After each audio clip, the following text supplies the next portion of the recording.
Welcome to Financial Hub. In this video, I'm going to guide you on how to get $35 promo code on IKEA. For that, make sure you open one preferred application. Here I'm opening Google Chrome.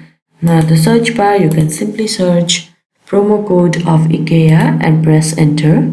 Now various kind of website with promo codes will be presented. Now you need to choose one according to your preference. For this video, I will go for the first one, coupon follow.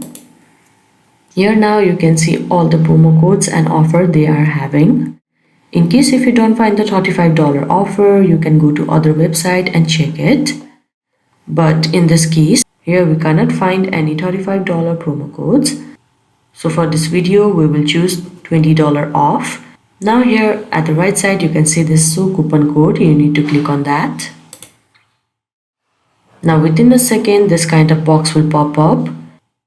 All you need to do is copy it and paste it on the IKEA application while you are redeeming your products, and you will be receiving $20 off. But if there was $35 promo code, then you could have received $35 off. I hope you found this video helpful. Don't forget to like this video and subscribe our channel Financial Hub. Thank you.